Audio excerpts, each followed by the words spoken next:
Assalamu alaikum wa rahmatullah.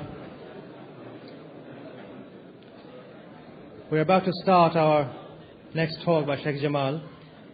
Before I begin, I need to just clarify something I said at the end of last session. I think many brothers perhaps misunderstood, perhaps the way I speak and not being clear. Basically, the speaker gets priority in finishing his talk, even if that means we don't have any Q&A sessions at the end. Times are always constrained, limited, so the speaker needs to finish at least his topic and theme in a comfortable way. So it's better not to interrupt him and rush him through to the end, and then it's better just to let him finish the topic and then take question and answer if there is time.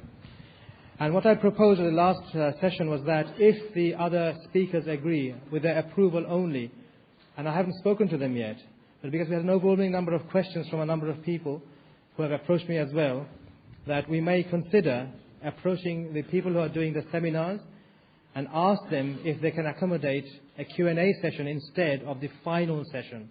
We haven't cancelled anything, nothing has been determined yet, and I still haven't spoken to any of the speakers yet. And I will only consider approaching them this way if I know beforehand, by some means, that they will not feel insulted or offended for proposing this even. So nothing has been cancelled. There's a lot of talk outside saying session has been cancelled. It hasn't been. The third little announcement is that regarding Q&A, we really only want the question and answer papers to be given to the chairperson, and if it's not there, just leave it beside the table, and never to the speaker himself while he's talking. And to the brothers who are helping out collecting Q&A papers, slips of paper, can you make sure that when you collect the paper, you wait till almost the end of the lecture before submitting the papers, not during it. There's a lot of interruption that way. Jazakumullah khairan. Can you introduce it? Carry on. Introduce the topic. Assalamu alaikum, brothers and sisters. Inshallah, the topic today will be on human rights and cultural values in Islam. And the speaker, as I'm sure you all already know, Shaykh Jamaal Zarabozo. We're running a bit late, so I think we'll get on with the lecture, inshallah. Jazakallah khair.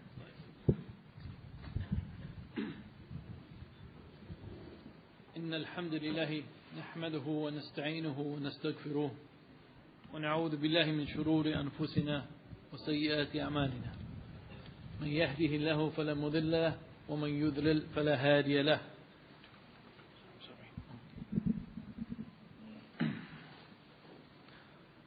وأشهد أن لا إله إلا الله وحده لا شريك له وأشهد أن محمدا عبده ورسوله أما بعد. Inshallah, in today's lecture concerning human rights, my goal, inshallah, in today's lecture is not to present what are the human rights that we find in Islam. This kind of topic has been discussed by many people before me, and even there's been some conferences and some resolutions passed by Islamic organizations describing the human rights in Islam. So inshallah, that's not going to be the goal of this lecture. Similarly, I'm not going to be speaking about refutation or comments in defense of some of the attacks made against Islam on the issues of human rights. Instead, inshallah, my goal in this lecture is to discuss the human rights movement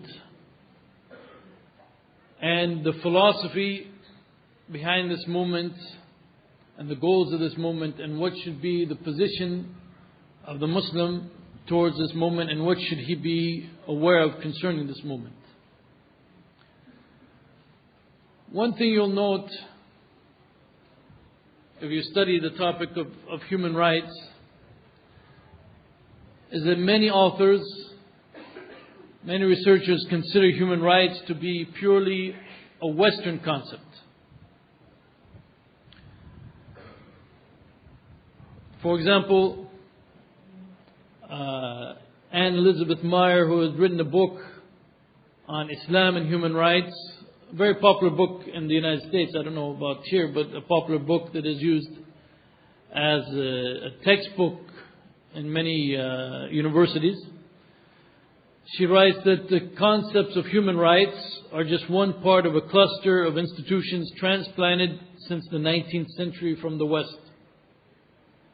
Similarly, in an article by Jay Donnelly in the American Political Science Review, he also says that the other areas of the world, not only do they lack the practice of human rights, but they even lack the very concept of human rights.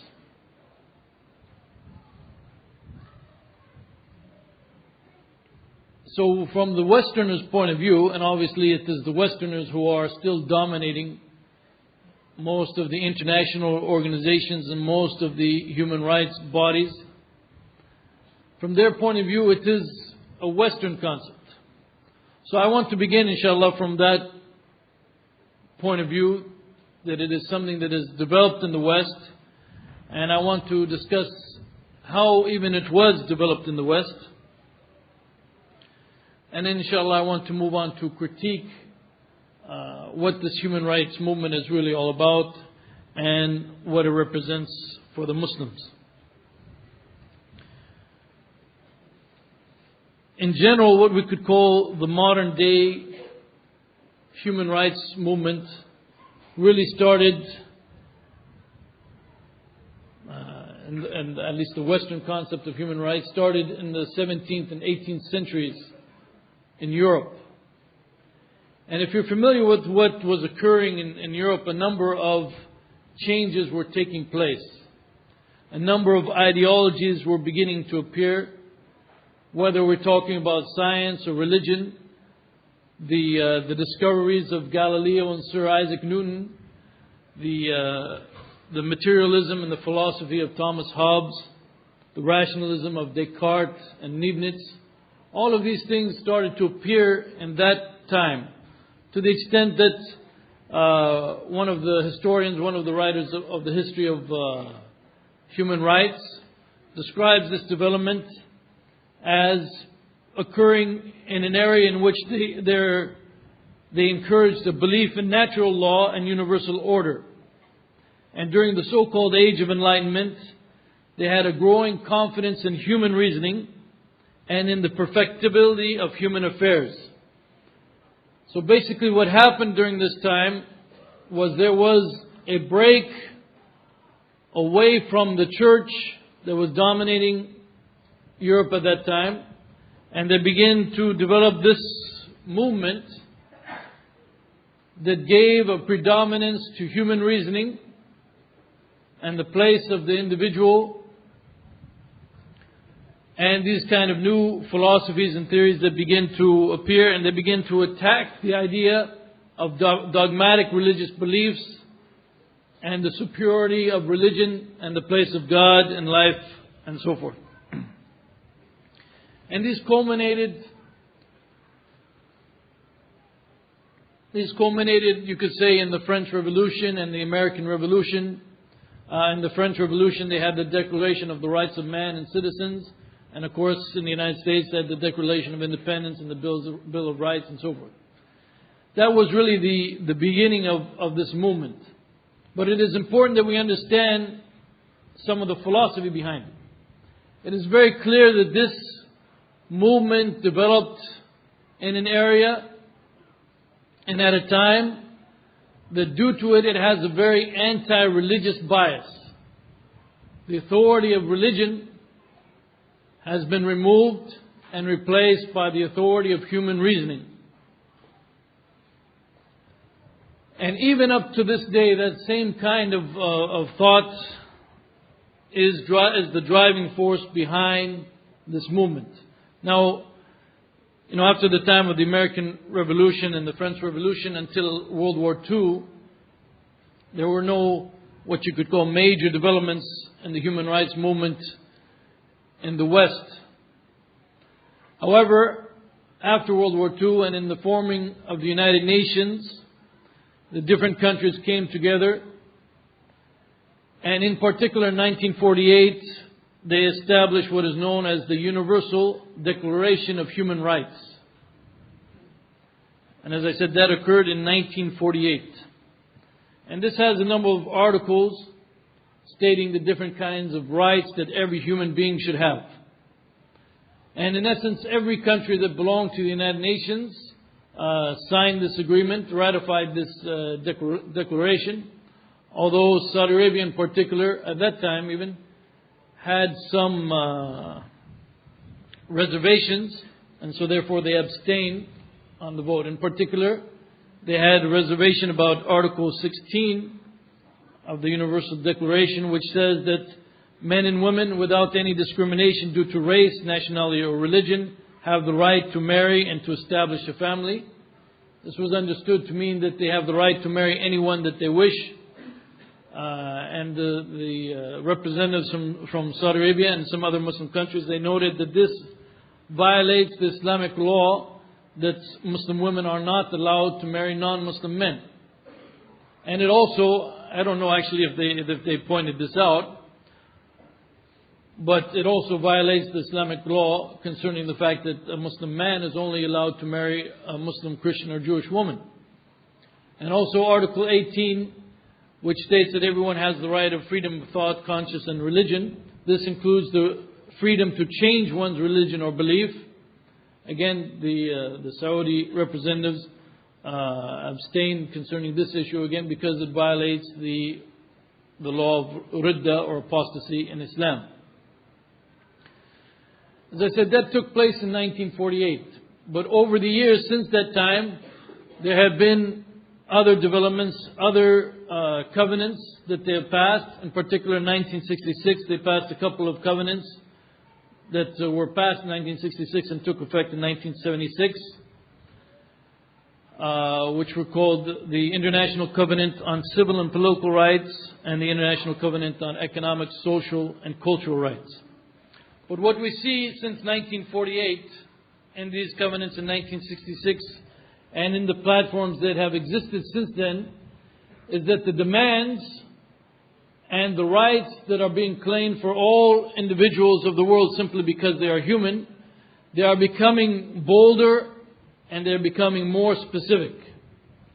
For example, in the fourth World Conference on Women, the conference sponsored by the United Nations that took place in Beijing, China in 1995, which a number of Muslim organizations, including Brother Ali, actually, who was present at that conference, in the platform for action. In other words, what they are asking for to be implemented on an international basis and to become part of international law. In the platform for action in Article 97, they say that the human rights of women include the right to have control over and decide freely and responsibly on matters related to their sexuality, including sexual and reproductive health. What they are saying here, if you read the papers and explanations of those who participated in the program, they are saying that it is a woman's right to have a freedom of choice with respect to her sexuality and even her reproductive decisions. So this means she has the right, for example, if she wants to become a homosexual, this is her human right. If she wants to commit zina, illegal sexual intercourse, this is her human right. If she wants to marry, for example, if she's a Muslim woman, she wants to marry a non-Muslim man, this is her human right. If she's pregnant, if she wants to have an abortion, this is her human right. If she's in a marriage and she decides that she does not want to have any children, this is her human right. And this, as I said, this kind of thing, they are getting bolder in their approach and more specific in the things that they are demanding as human rights that are supposed to be for every individual simply because of the fact that he is a human. And in fact, even recently in the case that happened, I guess it is still going on in Egypt, the BBC reported in Egypt, some of you might have probably have heard about this, there was 52 homosexual men who were arrested on a luxury liner and arrested for debauchery. And some of the international human rights movements are upset because they feel that the human rights groups in Egypt are not doing enough to defend and help these homosexual men who were arrested. And the response of the human rights groups in Egypt, which these are Egyptians, Arabs, some with Muslim names, some with Christian names, their response was that it is not the case that that human rights or that homosexuality is not part of their agenda of human rights. This is not what they said. They said that at the present time, given the situation in Egypt, they would lose credibility if they stood up for these kinds of issues at the present time. In other words, it is part of their long-run agenda, and they have no problem with the concept of homosexuality, and they believe it should be allowed in Egypt, but they are saying that at the present time, their movement is so weak and fragile that they cannot call for those things explicitly within Egypt. But they are accepting it, and they are saying basically that it is part of their long-term goal or long-term agenda. Now these things, the goal of these things and the goal of these platforms and conferences that the United Nations holds is to make these things part of international law. To make them part of international law. And basically, international law nowadays, what it implies, if you study international law in school, for example, is that these international covenants, in reality, they are not just on the basis of the government level, but even with individuals within a certain city, a certain country, if that country has signed any of these covenants or any of these pacts, then the international community has the right to object to what is occurring even within private organizations within that country. It's not just at the government level. So in other words, if, for example, a Muslim country, let's say like Egypt or Morocco or India or Pakistan, should sign one of these covenants, and many of them have, that means that even an Islamic organization within that country, in other words, not just at the government level, but if we wanted to open, let's say, a mosque, and we decide that, okay, we have a mosque here, and we decide as part of our articles of declaration that it's not allowed for a woman to be the imam of the mosque.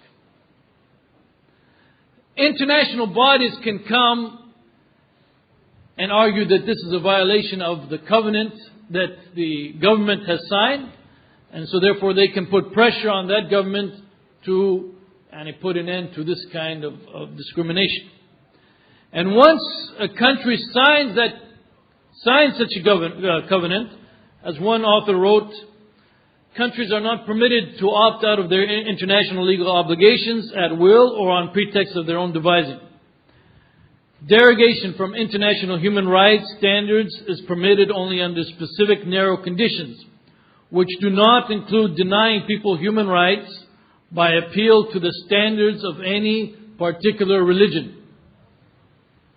So what they're saying here is that, suppose, for example, the Muslims of Britain get involved in the elections and they take over the government. So they cannot say, okay, now we are Islamic government, we are Islamic state, and we're going to implement Islamic laws, and we are going to withdraw from these covenants that we signed. The international community can still use whatever means it has available, whether it be boycott, whether it be legal means, and maybe even force. At times it can be even forced to make sure that this new Islamic government is not able to put in any kind of laws that they consider discriminatory. Even if they say, well, now we're Muslims. Even if all of Britain becomes Muslim, and they say, well, now we're Muslims and this is what our religion says, even if they refer to their religion, by international law, this would not be acceptable. So this is the little bit of background about the international law, about the human rights and its place in international law. Before critiquing some of this concept of human rights, and before discussing what it means for individual Muslims and for Muslim nations nowadays, I want to go back to the idea that human rights as a concept is something that is not known, or something that was not known except from the West. It seems to me that this kind of statement is somewhat arrogant, to say the least. And if we read, for example, even the lives of the different prophets, we see that the prophets were demanding things, or they were standing for things which, by definition nowadays, must be considered like human rights. In the case of, for example, Musa alayhi salam, when he was demanding the freedom of Bani Israel, and Bani Israel at that time, the Pharaoh was slaughtering their children and leaving, of course, their females. And it was Musa alayhi salam who was demanding an end to this, and demanding that Bani Israel be released in his charge. And this is, what kind of issue is this describing? The Prophet, Allah subhanahu wa ta'ala even describes that Fir'aun was oppressing them, was oppressing those people. If we look, for example, in the case of Shu'aib, if you study Shu'aib and what he said with respect to telling the people that they have to be just and fair in their business dealings, these are some of the same concepts that you'll find on the covenant of civil and the covenant signed in 66 and put into effect in 1976. And there's even other concepts that the West is completely ignorant of, but are really, truly concepts related to human rights. And that's, for example, the case of Lut alayhi salam.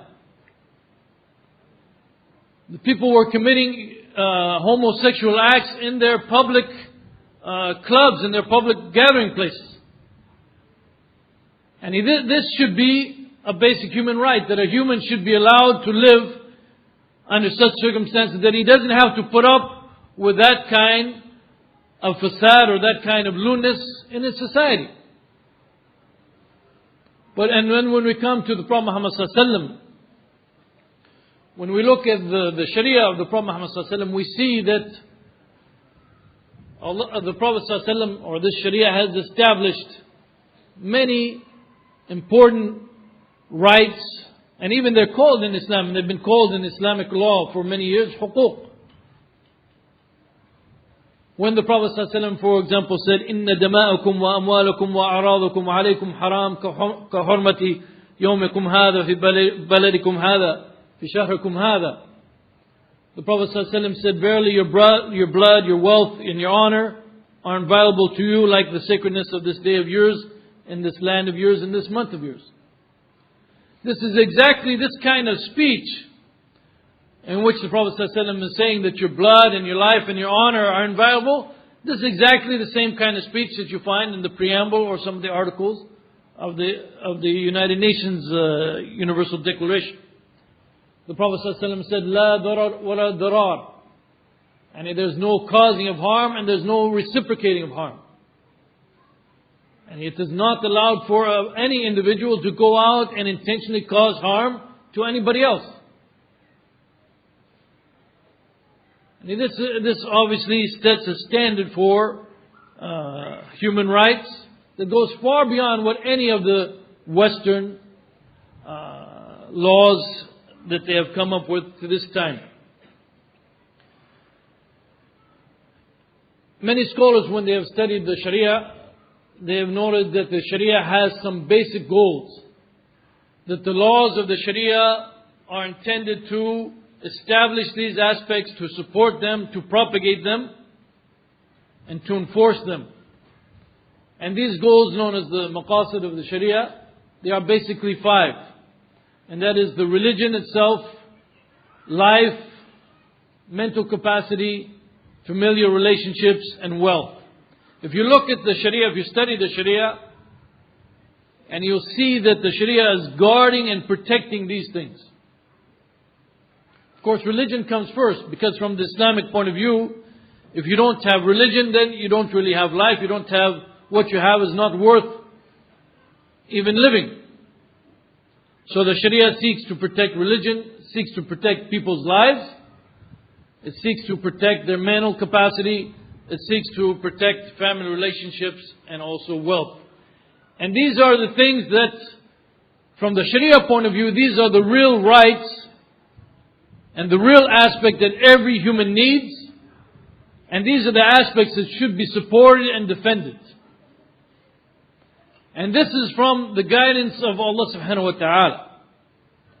But if you look at these aspects and you can study, you can see the difference between something that has come from Allah subhanahu wa ta'ala and something that has come from the product of human reasoning and the desires of humans, even if they call it knowledge or philosophy or science or whatever.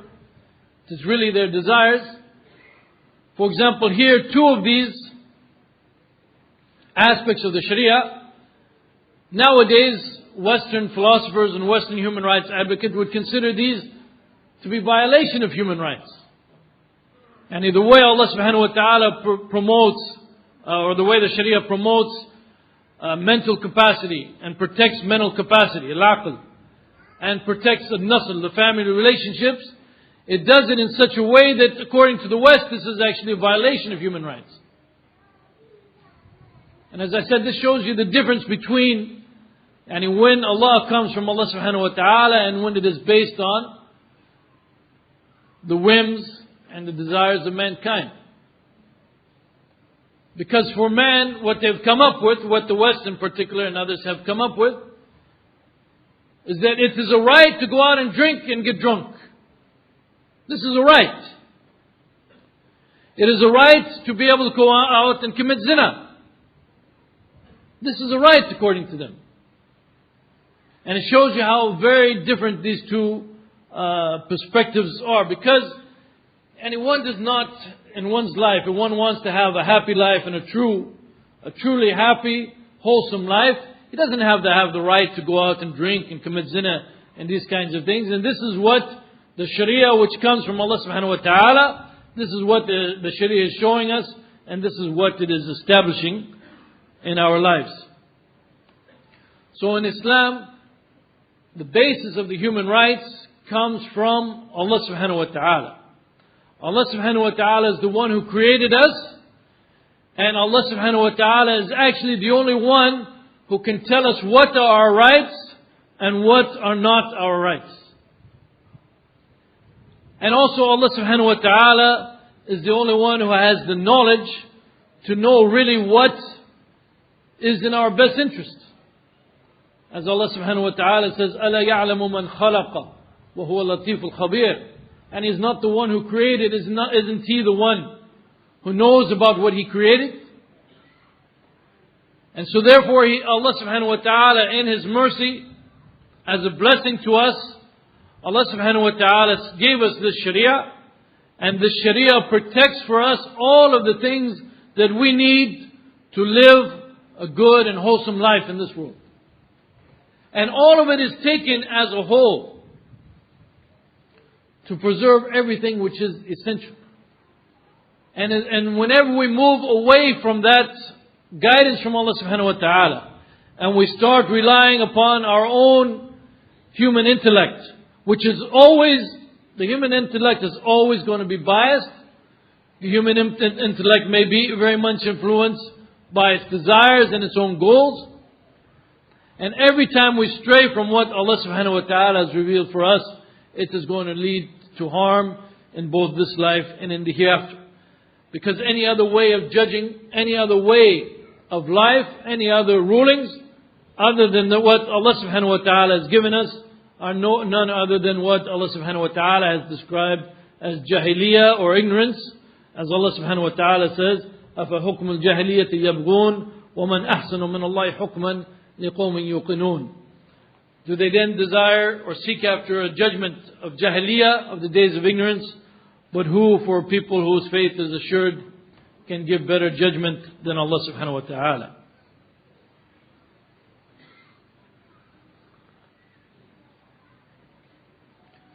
And Allah subhanahu wa ta'ala has told us that what He commands us, in fact, is justice. And everything Allah subhanahu wa ta'ala has commanded us in the Quran is just and proper, given our nature as human beings. Allah subhanahu wa ta'ala says, إِنَّ اللَّهَ يَأْمُرُ بِالْعَدْلِ. And Allah subhanahu wa ta'ala commands justice, and at the same time, He prohibits all shameful deeds and injustice.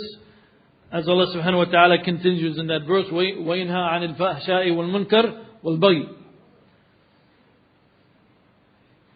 When Allah subhanahu wa ta'ala has revealed a right in the Quran or in the Sunnah of the Prophet Muhammad sallallahu alaihi wasallam, and these things that Allah subhanahu wa ta'ala has established in the Sharia, these things are permanent rights or permanent aspects of life until the Day of Judgment.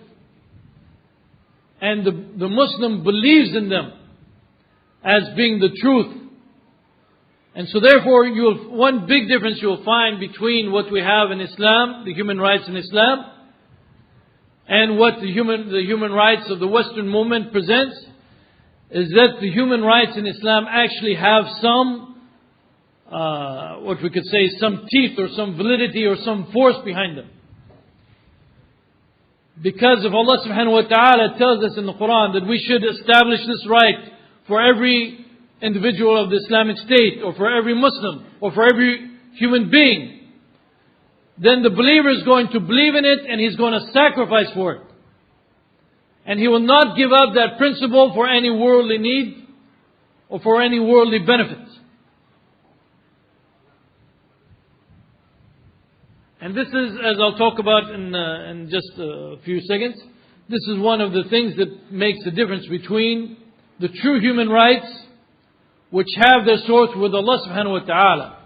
Because when it comes from Allah subhanahu wa ta'ala, that means there's going to be believers in it. That means there's going to be people who are going to be willing to sacrifice their life to enforce what Allah subhanahu wa ta'ala has prescribed for us. But if you study the situation of the human rights in the West, every writer you can find, at least every writer I could find who wrote about human rights, admits that whenever there is a conflict between human rights and the economic or political interests of any country, then human rights are going to be sacrificed. Because it is just a theory, it is just an idea with really no true force behind it.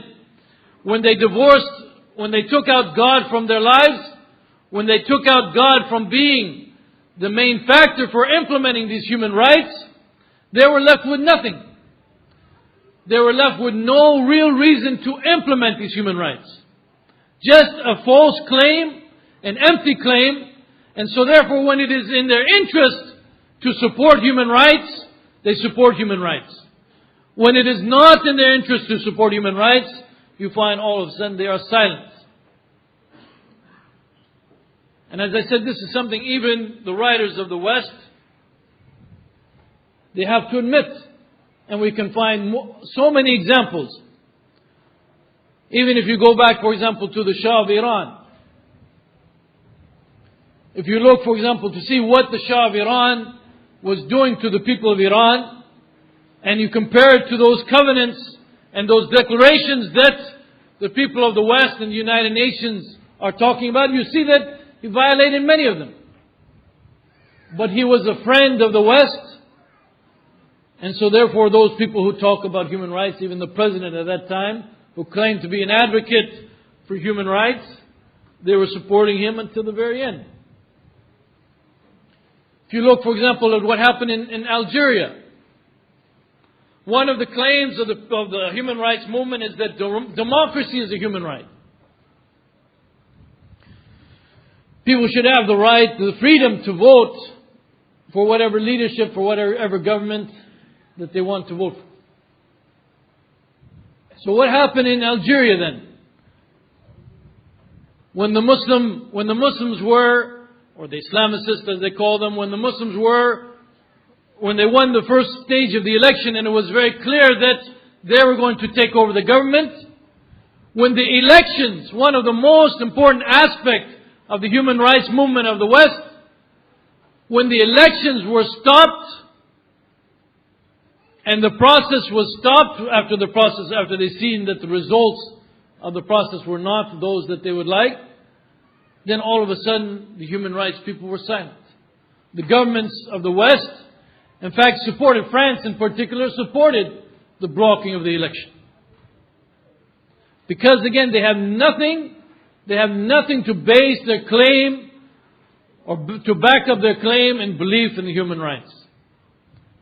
It is really just a matter of economic and political interest. And even the feminist movement, you might think the feminist movement, someone might believe in true sisterhood. But even the feminist movement, you have to question what is their agenda. Because they speak so much about whenever, for example, a country says you have to wear hijab, for example, when Iran said that, or they talk about the situation in Saudi. Yet whenever women are accosted or attacked or even put in prison for wearing hijab, or whenever they're denied jobs because they're wearing hijab, like what happened in Syria years back, or even like what's happening in Turkey nowadays, where are their voices? Where are the voices of these feminists? Why is it a matter of freedom to go out without wearing clothes, but it is not a matter of freedom if you want to go out covered?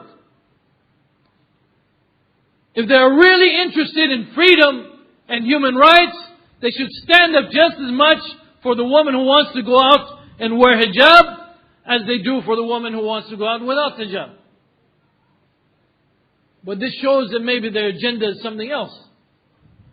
Maybe their agenda is more of an issue of freedom. Freedom in the sense of freedom from religion, freedom from moral restrictions, but not necessarily freedom to choose to follow a righteous path if you want to.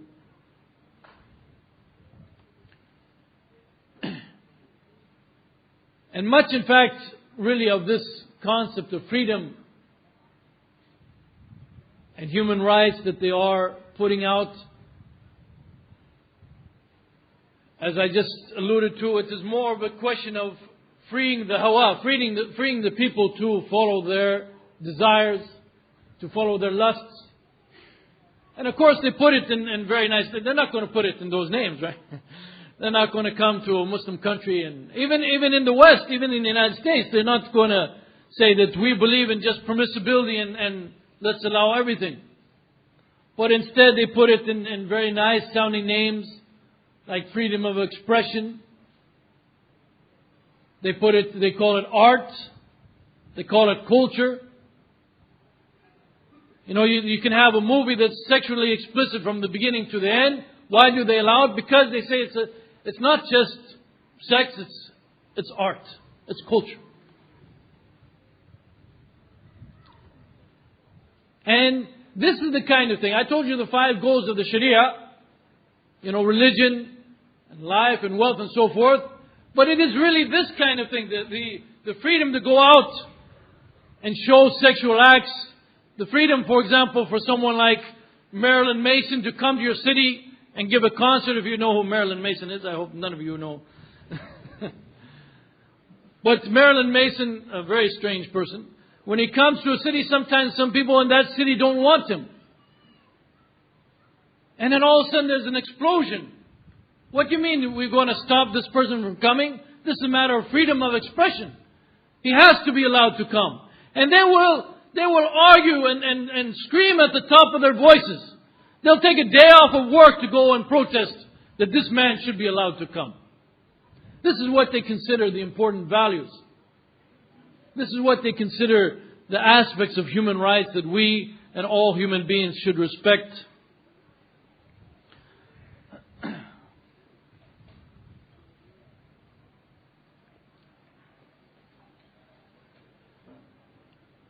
And when you consider these human rights that they consider so important, when you think about them, the real crux of the issue, you know, there's a whole school in human rights theory. There's a whole school of those people who are called the cultural relativists, as opposed to the universalists. The universalists say that these human rights are for everyone throughout the world, and so therefore we have to make sure that they're implemented everywhere. And some people say this is a Western bias and it doesn't apply to, for example, Islamic lands and so forth. But that is not actually the real problem. The real crux of the issue, the real problem is on what basis are you going to come to us as Muslims, for example? Or on what basis are you going to anybody and claim that a certain thing is a human right? And this question of what is the basis for what we call human rights, this is really an ideological question, a philosophical question, and it strikes at the root of the matter and the difference between us and them. Because on what basis are you going to say that something is a human right? You're going to make a claim that for everyone, just because of the fact that he's human, that's what they mean by human rights. Just because of the fact that someone is a human, he should have these rights. Okay, what are these rights? What do you base these rights on? You know, in Islam, alhamdulillah, we have a very strong and very clear basis. But what do you base your rights on?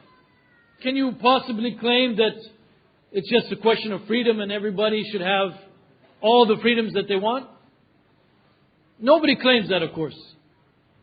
Everybody understands that some freedoms, or freedom to some extent, has to be restricted.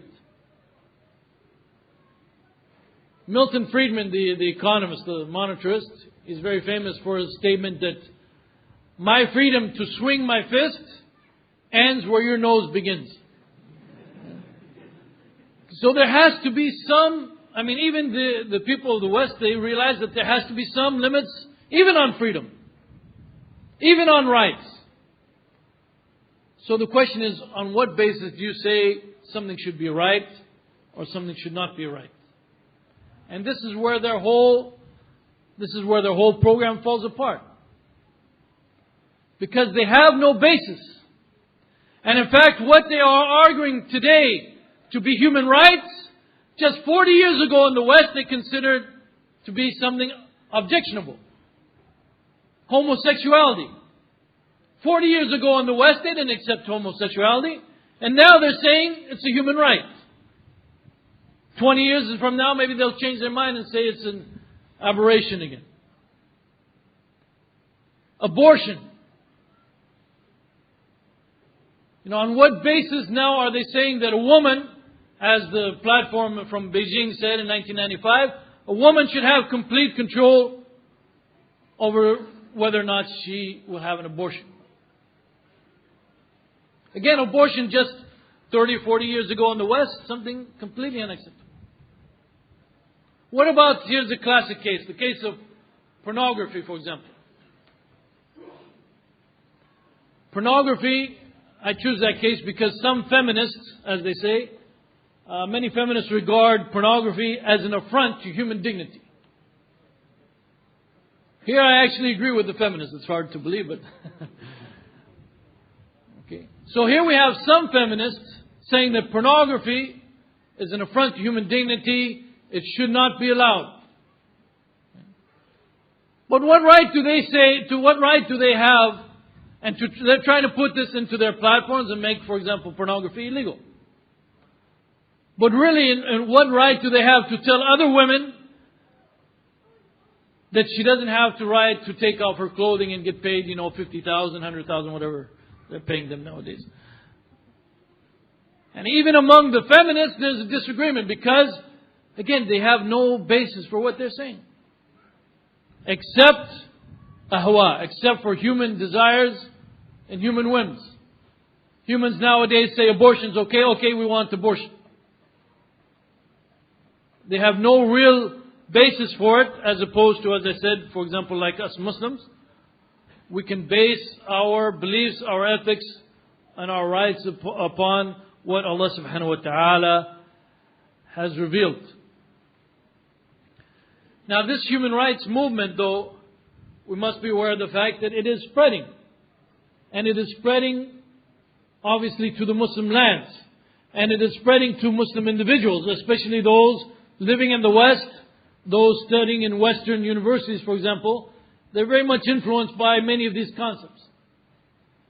But also because the human rights movement stresses political and civil rights, many times when it reaches Muslim lands, there's many Muslim lands in which the people never had a chance to vote in their life. They don't have much say in what goes on in the political system or what goes on in their lives. So when someone comes to them saying, oh, we should start this movement demanding our rights so we can vote and we can choose the government and we can do all these other kind of things, in many Muslim lands that sounds very appealing. And so Muslims start jumping on the bandwagon of this human rights movement without even realizing really what does it mean in the end and what is its agenda. And unfortunately, another thing that happens is that many Muslims, even unfortunately among our scholars, they become very apologetic when it comes to Islam. And they think human rights movement, that sounds good, right? As I said, all of these things, they put them in very nice names. So they look, for example, at the Universal Declaration of Human Rights, passed in 1948, and they immediately say, oh, Islam, we support all those. I can quote you many authors, I don't want to. Kind of not my purpose here. But they say, oh, Islam supports all of these rights that you mentioned. And then that statement that they make is taken up by other human rights advocates saying, look, here we have Muslims saying they support these things. What's wrong with those fanatics and extremists who have any kind of problem with it? So it is a danger in the sense that, as I said, we have Muslims in the West, Muslims studying in Western institutions, being influenced by it. When it comes to some Muslim lands, it sounds very appealing. And then unfortunately we have even some of our ulama or some of our leading speakers saying, yes, all of these things we accept. So it is a danger and it is spreading, and as I said, we have to be aware of it, and we have to be aware of what it is going to be demanding from the Muslims. And first and foremost, I think we all have to be aware of the fact that it is another plot from a shaitan. This human rights movement is clearly another plot from the shaitan. And when I say that, I don't mean necessarily, that everything in it is evil. Shaitan is more clever than that, right? He doesn't come to a human being and say, hey, let's, go out and commit kufr and then we'll all go to the hellfire together. He presents, very nice, reasonable arguments. What's wrong with human rights? We should defend human rights, and these people are defending human rights. Let's join with them. Don't humans deserve rights? How many of you would say humans don't deserve rights? See, everyone would agree with that. So, shaitan or this movement is coming to us in a very, pictured in a very nice way, and of course all of the international organizations are behind it. But we have to realize that it is another struggle between the deen of truth, deen al-haq, and kufr, and the denial of God. In fact, in the Vienna Declaration, which took place in the 90s, they stated that one of their agendas, and this is, by the way, this is Warren Christopher, the Secretary of State of the United States, was at that conference, and he pretty much reiterated what it said in the Declaration. The Declaration states the importance of working towards the eradication of any conflicts which may arise between the rights of women and the harmful effects of certain traditional or customary practices, cultural prejudices, and religious extremism.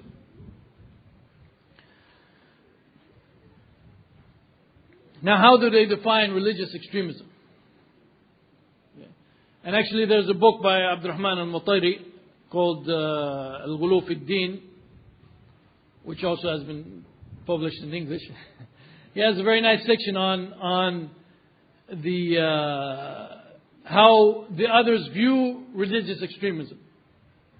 How, for example, the scholars, the so-called scholars of the West, how they define religious extremism, in particular among Muslims.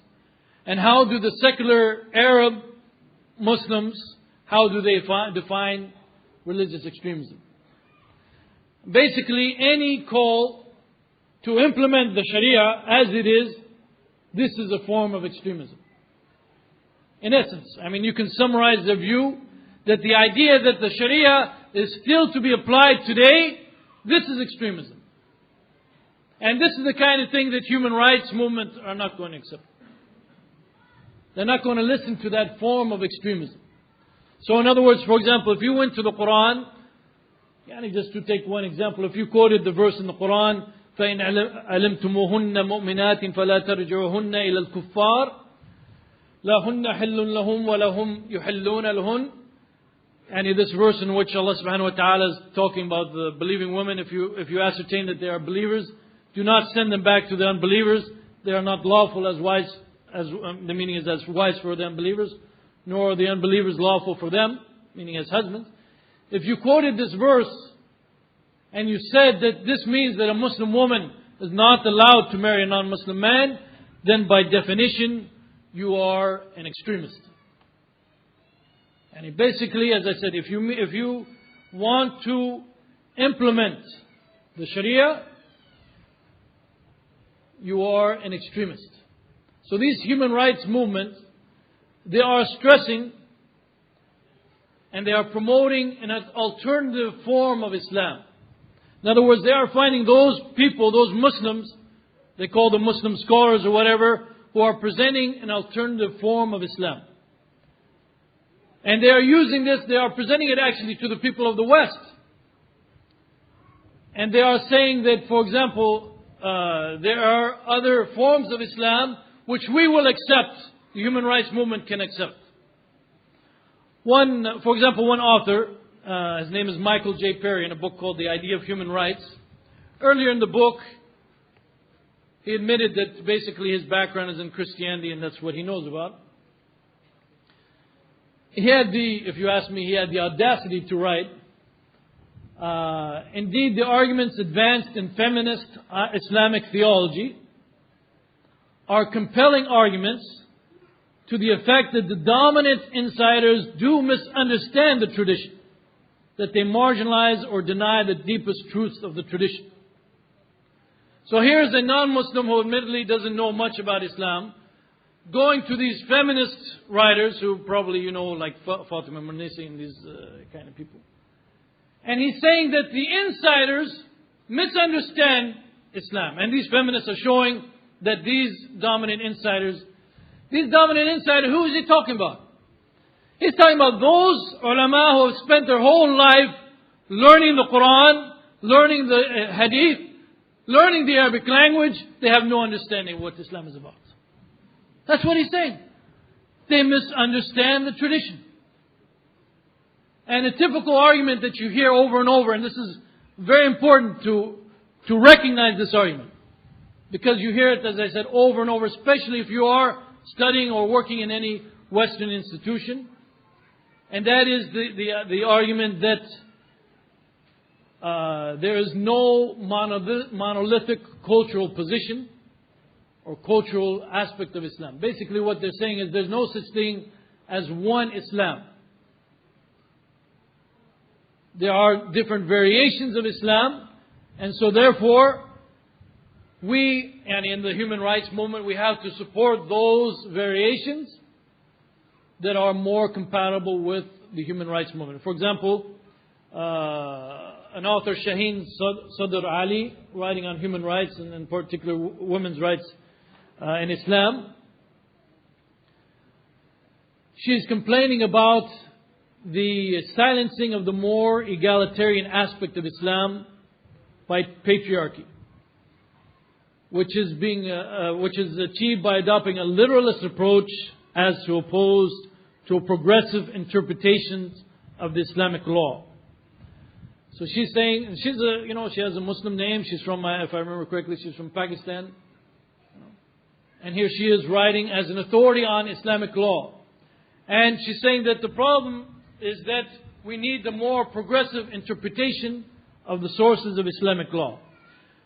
So in other words, basically every issue, every text in the Quran, every law that can be derived in the Quran and Sunnah becomes an issue of debate or discussion. First there was the issue of hijab, the issue of polygamy, the issue of right to divorce, the issue of inheritance, the prohibition of riba. I've seen all of these before, but in a book called East Meets West, Human Rights and Democracy in East Asia, I actually came across a new one. Here the author writes, his name is Daniel Bell, but he's relying upon a Muslim by the name of Abdullah Naim, who is a human rights advocate. He had mentioned in the text that Muslims don't drink alcohol. And then the footnote, he says, in fact, this is an area of dispute within Islamic circles. Some progressive, and he puts them in quotation marks, some progressive interpreters argue that the injunction against drinking alcohol refers only to certain types of liquor, and the obligation not to be inebriated during prayer time, and not a blanket ban on drinking alcohol. The source for that conversation with Abdullah Naim. Abdullah Naim is one of the, I don't know if Sheikh Jafar is here, but he's one of the fans of, what was the name in Sudan? Mahmoud Taha, the Republican Brothers. And he translated his works into English. But so here they are supporting, they're trying to support a new version of Islam. But the strangest twist you get comes when you see how they discuss and what they consider the concept of freedom of religion. Because in that Universal Declaration, Article 18, it says clearly that everyone has the right to freedom of thought, conscience, and religion, and so on. It goes on. Let's see how they understand how that is to be implemented. Quoting again from Anne Elizabeth Meyer, who has written quite a bit on Islam and human rights. She said, Muslims may have the sincere conviction that their religious tradition requires deviations from international law, and such private beliefs must be respected. Oh, thank you very much. I appreciate that you respect my private beliefs. However, the situation becomes different when beliefs that Islamic rules should supersede human rights are marshaled to promote campaigns or measures for stripping others of rights to which they are entitled under international law, or when such beliefs are cited to buttress governmental policies and laws that violate the International Bill of Rights. And then she says, the resulting curbs on rights and freedoms go well beyond the realm of protected private beliefs and enter the domains of politics and law. What is she saying here? She's saying that you have the right to believe in any religion that you want as a private belief. But don't dare try to establish that religion as part of the law and part of the state. In other words, you can believe in religion as long as you're a secularist. That's what she's saying. Believe in any religion you want as your private. But if you think you're going to establish that religion as the law, and that religion violates any of these international human rights documents and international law, then you've gone beyond your right to practice religion. So, one of the articles of the Declaration is freedom of religion. But we see that in reality, what they mean by freedom of religion is you can believe what you want, but you cannot actually implement. What does that mean for Islam?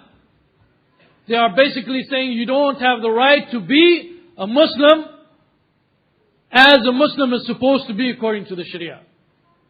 They are saying you don't have that right. They are coming to our lands talking about human rights, and in reality, they believe that no one has the right to be a Muslim in the complete sense of the word. This is what they're coming to us with.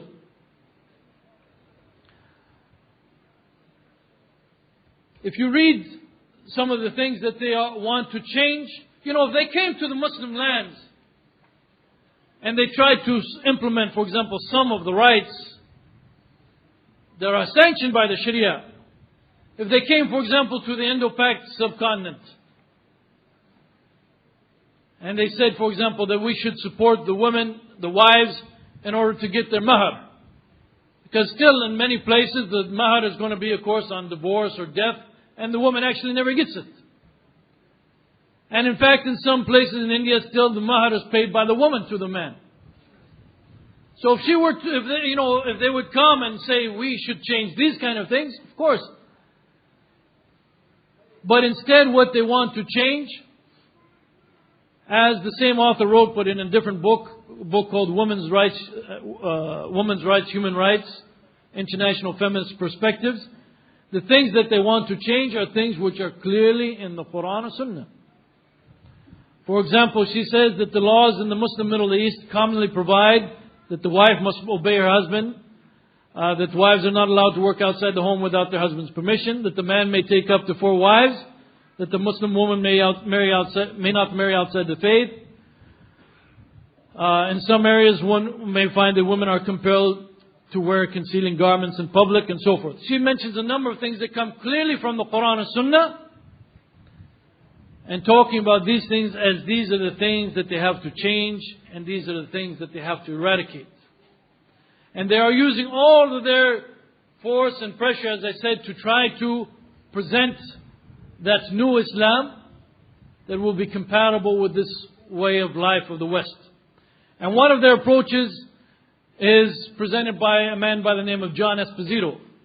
And I want to just mention what he has to say, because unfortunately John Esposito is a man who is even being invited by Muslim organizations to come to speak at Muslim conferences to Muslims about Islam. He's invited to many conferences representing Islam and talking to Muslims about Islam. And unfortunately, many of those conferences, also the people who come to those conferences, they don't really have the ability to see what he's saying is correct or not. So he says that in the Quran you find that there are 2 kinds of values. He says the Quran is the ethical religious revelation, and it has a hierarchy of values. One are the ibadat, and the other are the muamalat. I assume you can already guess where he's going from here. The ibadat are fixed and permanent. We can't change them. We shouldn't touch them.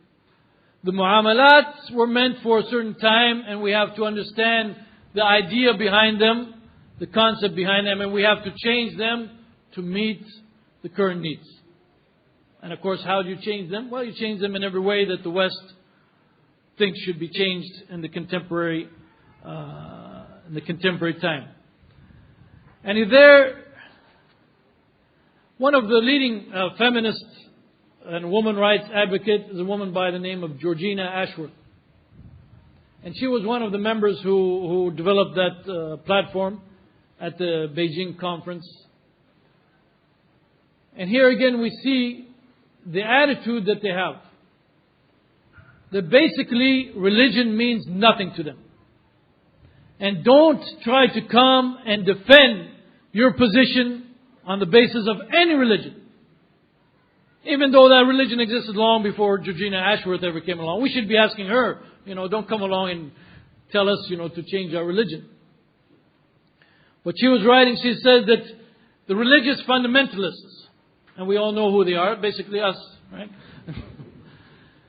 She said the religious fundamentalists among the United States and in the Islamic and Hindu worlds, she's saying now they have some political force. They persecute and make outcasts of proponents of toleration. They also threaten the livelihoods and even the security of anyone courageous enough to stand up for women's self-determination. Let me just stop on that point. First of all, this is a bogus argument. She's saying that it is the religious right or the fundamentalists who are persecuting and making outcasts of proponents of toleration.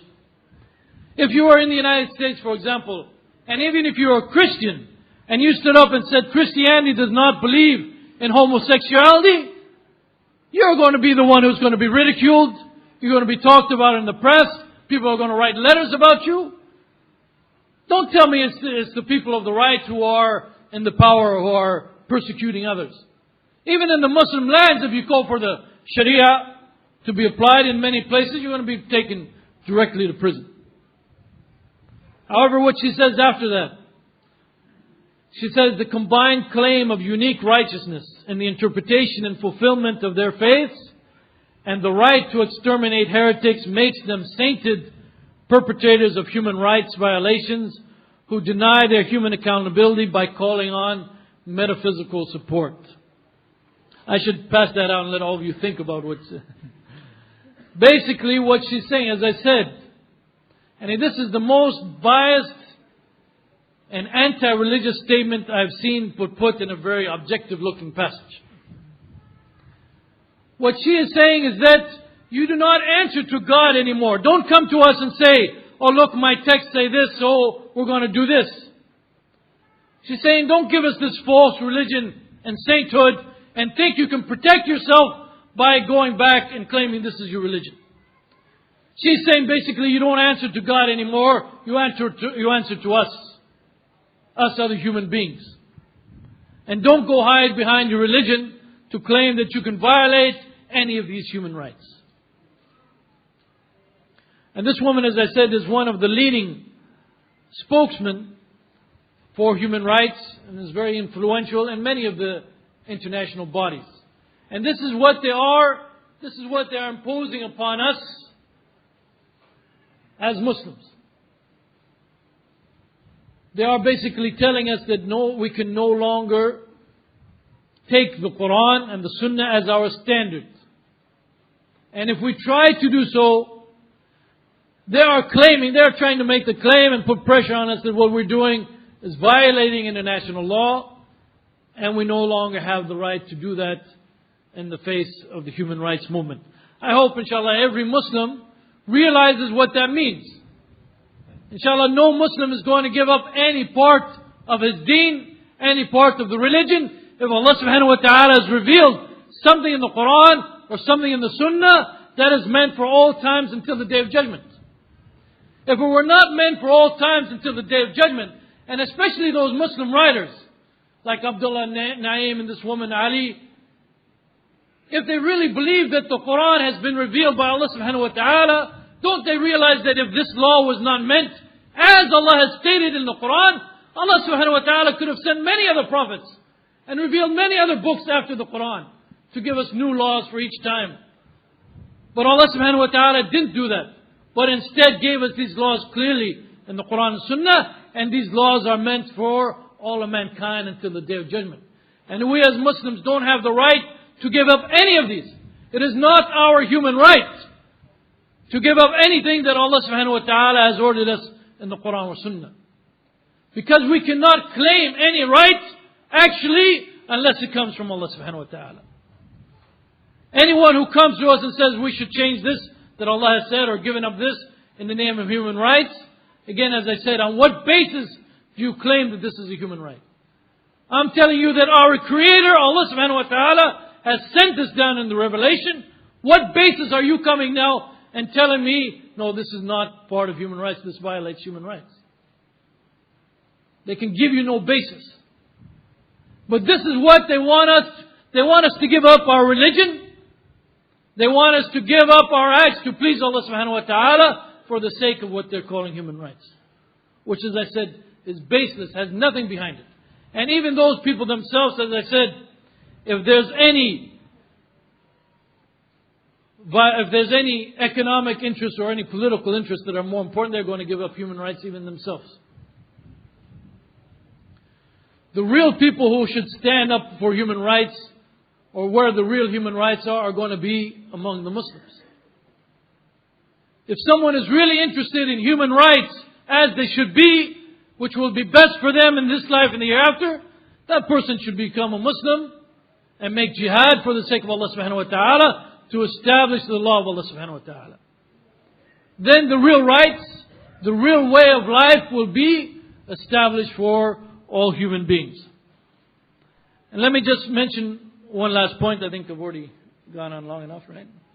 Brother Amjad is very quiet, mashallah. He's not like most of the people that get to sit next to me.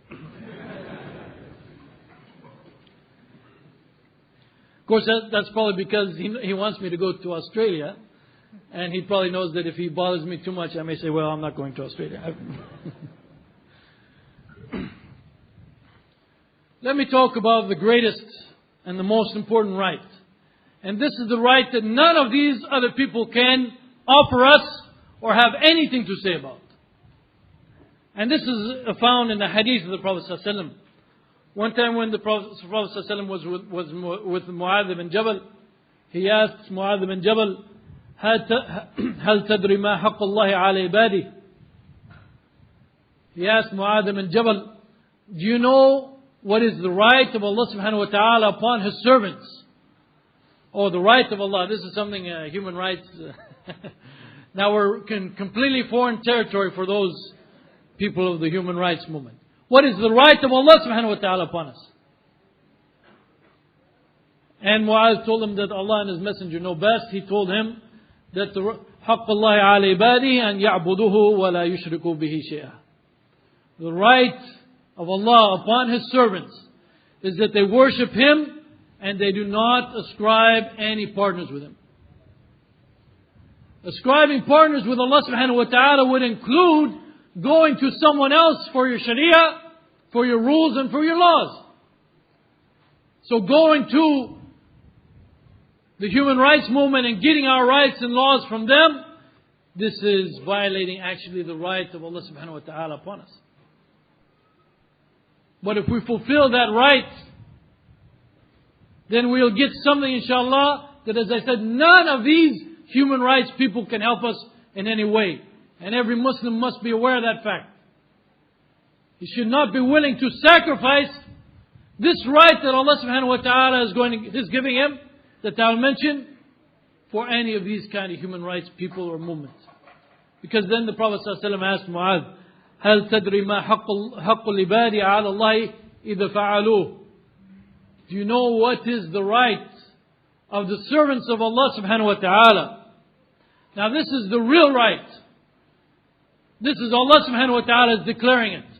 Do you know what is the right of the servants of Allah if they do that? If they worship Allah subhanahu wa ta'ala and don't ascribe any partner to Him? And Mu'adh ibn Jabal told him, Allah and His Messenger know best. The Prophet ﷺ said, حق العباد على الله أن لا يعذبهم. The rights of the servant upon Allah subhanahu wa ta'ala, if they do that, if they worship Allah subhanahu wa ta'ala and not ascribe any partner with Him, is that Allah subhanahu wa ta'ala will not punish them. This is the real right. This is the right that we should be working for. This is the right that we should be yearning for. And this right we will get if we worship Allah subhanahu wa ta'ala and not ascribe any partner to Him. We worship Him by accepting the Quran and the Sunnah and applying it in our lives with the proper beliefs to the best of our ability. And inshallah we will have that right, which is the real right coming from Allah subhanahu wa ta'ala. And on that point, I will end the lecture and open the floor for Brother Amjad.